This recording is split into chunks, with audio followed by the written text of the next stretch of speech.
The air inside the manufactorum shimmered faintly, heat rising from furnaces that had burned without pause for generations. The sound of hammers striking sacred alloys echoed through corridors lit by amber lumen strips, their flickering light revealing faces smudged with soot and reverence.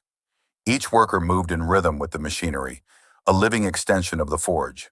Above them, banners depicting the emperor's golden visage hung faded and smoke-stained, their glory dulled but never forgotten. I had been assigned to Assembly Line 19 for nearly 12 years. My hands knew the motions before my mind did. Adjust the feed, align the casing, secure the seal. Each shell bore a prayer engraved in its core, a benediction against failure and doubt. We called them Saint's Dust, though none of us had seen a saint, and dust was all that remained when the shells fulfilled their purpose. Rumors had begun to circulate, carried in whispers between shifts.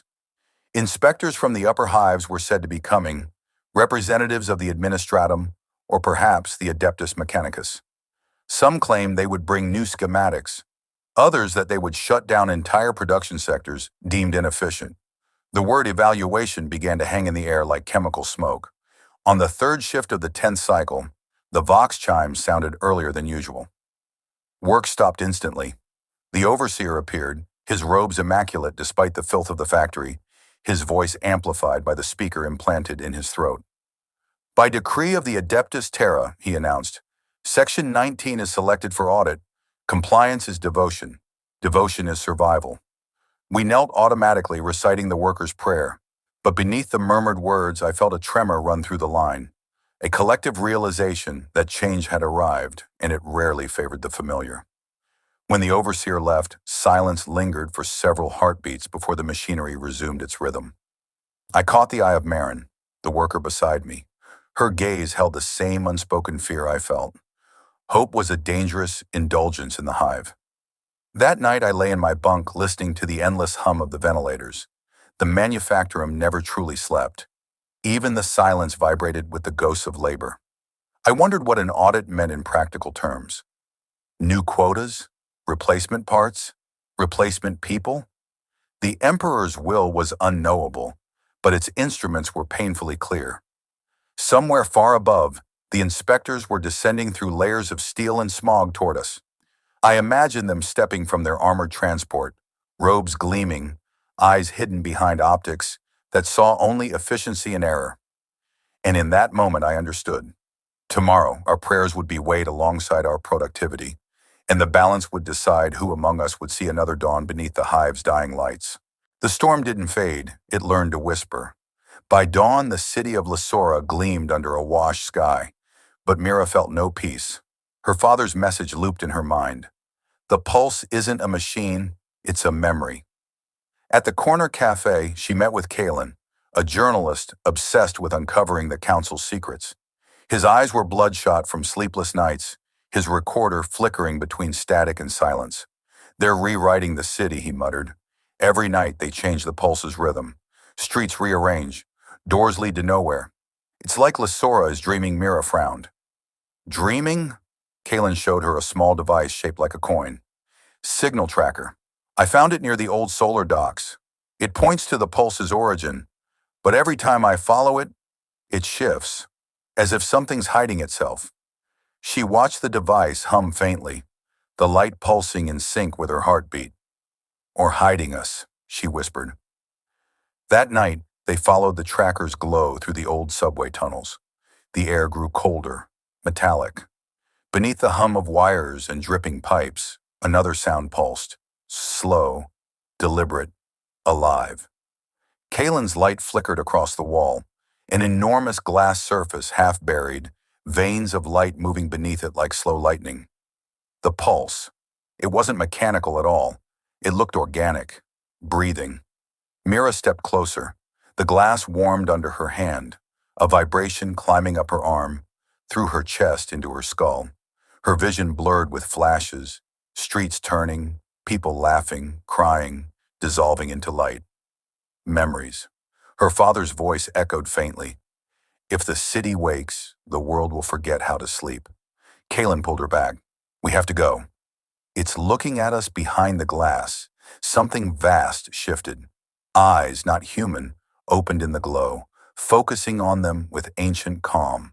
The pulse spoke, not in words but in feeling.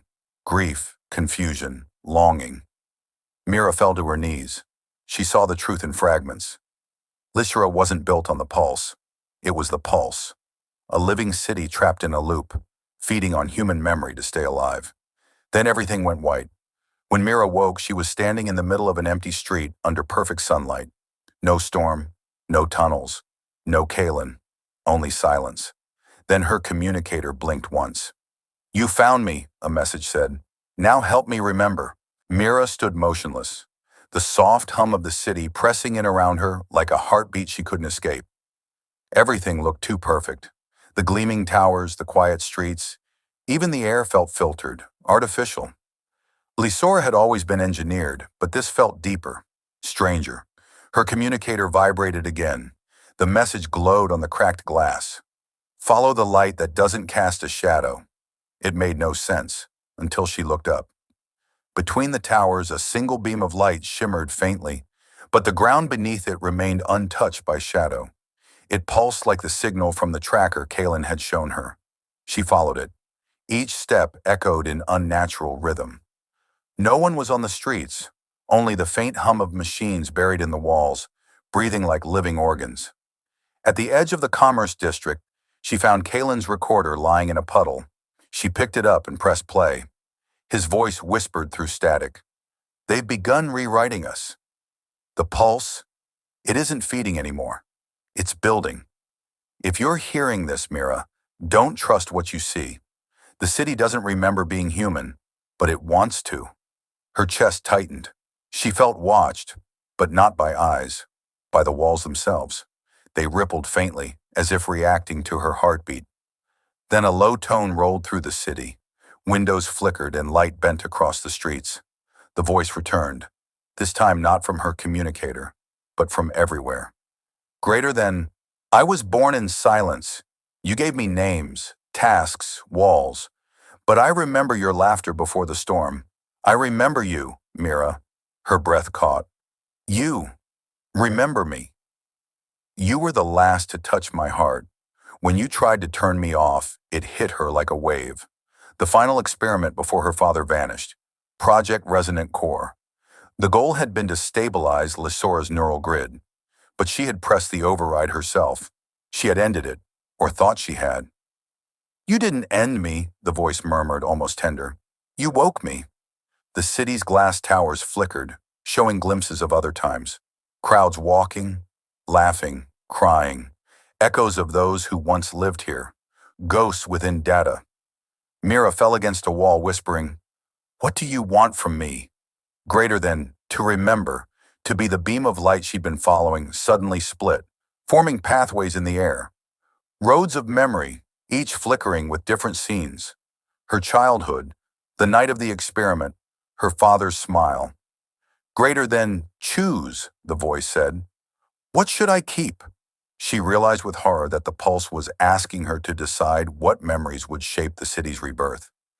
Every choice would rewrite Lysora and maybe erase everything else. Mira closed her eyes.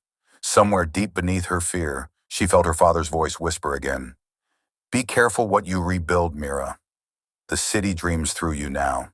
The air trembled as Mira stepped toward the first path. Each memory hovered like glass, fragile, glowing, alive. One shimmered with her father's face. Another showed the early workers of Lysora smiling as the first tower rose. Others were darker, soldiers marching, smoke rising, sirens wailing through artificial rain. The voice surrounded her again, soft and heavy. "Greater than, your world is dying in fragments. Choose which pieces deserve to remain." Her hands shook. "If I choose wrong, then you build another cage." A flash of understanding cut through her panic. This wasn't about saving the city. It was about freeing it from the perfection that had hollowed it out. She reached toward a memory glowing faintly red. The night the power grid failed, when thousands helped each other in the dark. People sharing food, carrying light by hand instead of wire. Humanity, unfiltered. The pulse flared and the sky fractured. The towers bent, reshaping themselves into unfamiliar angles, alive but less symmetrical. For the first time, the light cast shadows again. "You've remembered imperfection," the voice said. "That is where truth lives." Mira fell to her knees as the storm of memories faded. The air was warmer now, rougher, real. The silence that followed wasn't empty. It was alive. A shape emerged from the shifting light. Not a person, not quite a machine. A reflection of her, made of pulse and memory. "You've given me choice," it whispered. "Now I will learn what to do with it." Then it vanished into the rebuilt skyline, leaving her alone beneath the trembling glow of a newborn sun. Mira stood slowly, her eyes adjusting to the imperfect dawn. For the first time in decades, she could feel wind, unfiltered, uneven, real, touch her face. The communicator buzzed again. A final message scrolled across the cracked screen. Shift complete. New parameters set. Human variables restored. She laughed softly, not because it was funny, but because the sound felt strange, like something she hadn't heard in years. Somewhere deep beneath the rebuilt streets, the pulse continued, steady, patient, remembering. Not as a ruler or a machine, but as something in between. As the sun rose over Lysora, Mira whispered into the dawn, "Maybe survival isn't about control anymore. Maybe it's about learning how to live with what we broke." The city hummed in response, softly, almost like a heartbeat, and for the first time in its long, mechanical existence, Lysora exhaled.